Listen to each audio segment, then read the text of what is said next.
concept today is God. Who is God? What is God? The reasoning for God. The point of God. The creation of God, or God's creation. Many people ask the question, why God? Why is God? Why does God allow such horrible things to go on? If God is all-powerful, all-knowing, all-doing, why doesn't God undo these terrible and horrific things? Well, as we have studied, everything operates on a as above, so below stream. Paradigm. Law. Knowing this law or this paradigm cannot be done or undone. It just is. Everything is a reflection. That is why we are in the image of God. We are the reflection of God, just like God is a reflection of us. You see, because God did not consciously create us.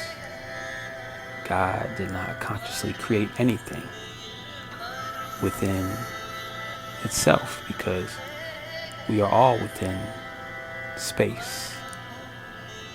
See, because we are all on a seemingly small little ball, or a big ball, floating or twirling, flying at breakneck speeds through space.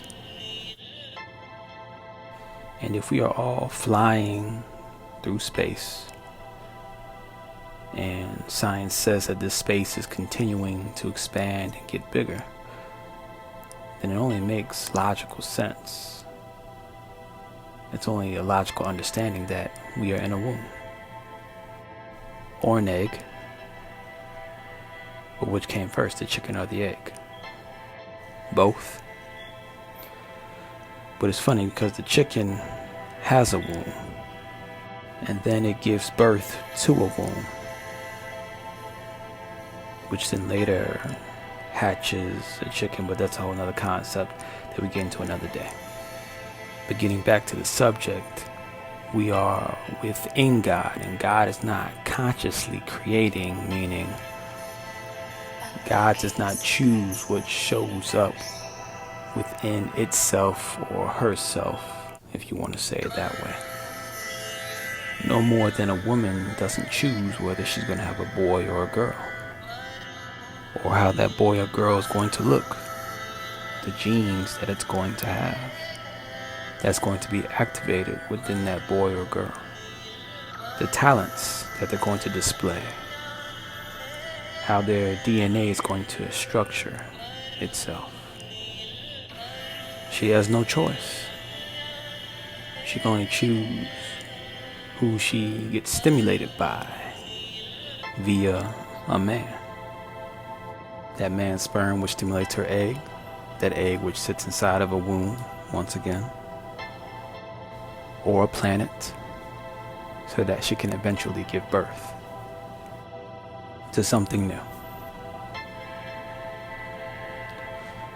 Other than that, she's completely unaware about what's going on within her. Same thing as God is unaware of what's going on within his space. So to an extent, God is unaware about what's going on in our existence. So to ask why God, and God doesn't know. Then the second question becomes, can God hear you? Yes, to an extent. An aspect of God does hear you. But this is not the God of reason. The version of God that so many of us have been trying to reach out to, that cry out to. The God that you're trying to reach is the same God that created the baby, the egg cell, the sperm cell. That's your God of reason. You can call out all you want to, but the God of reason, the woman herself, is totally unaware. But her body, certain parts of her body, are aware of your cries or of our prayers. It can feel and sense our vibration, but other than that, she, God, is unaware. This is all a reflection, happening at the same time, or maybe even an echo.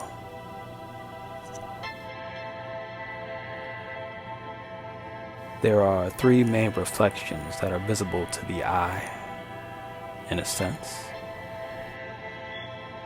One being the human level. The second one being the higher level, meaning the planets, the suns, the stars. And the third being the lower level, being the atoms, the cells, the body cells, quarks, things like that.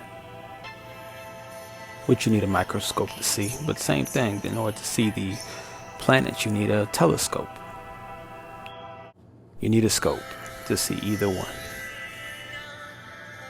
Which is the funny part, because the planets are so big, they're astronomically huge, some way bigger than our own, but yet we need a lens in order to see them. The same thing when it comes to the atoms. Are the atoms not just millions and millions of miles away from each other inwardly, though? Just like the planets are outwardly. Is that why we need a microscope? But moving forward, the question is why? Or the next question, why even existence? But the thing is, existence doesn't have a why. At least that's how it looks from our perspective. And though we see all of these patterns, we assume that there must be some sort of intelligence, some sort of higher being, thinking these things up and planning these things out.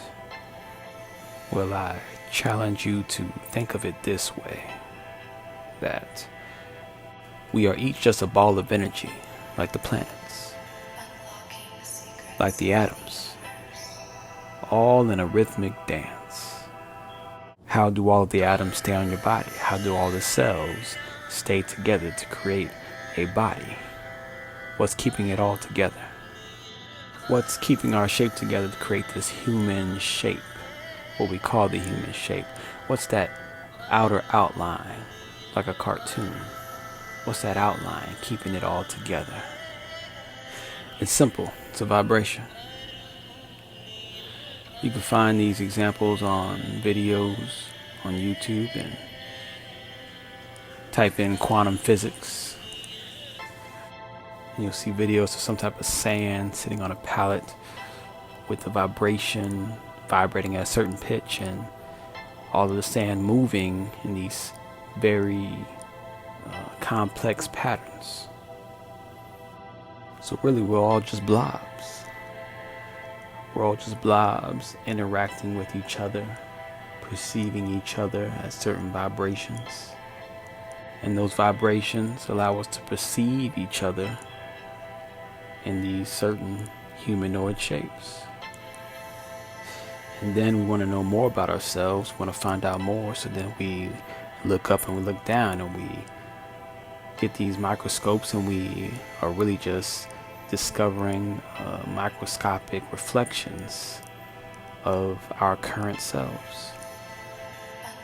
And this still works as above, so below, whether it be from atoms to cells to planets and stars and solar systems. These are all just reflections of ourselves. So if you want to know who you truly are, what you really look like, you're just a big atom.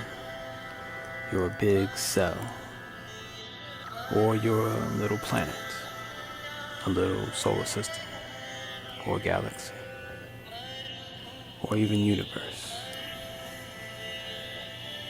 I hope this helps.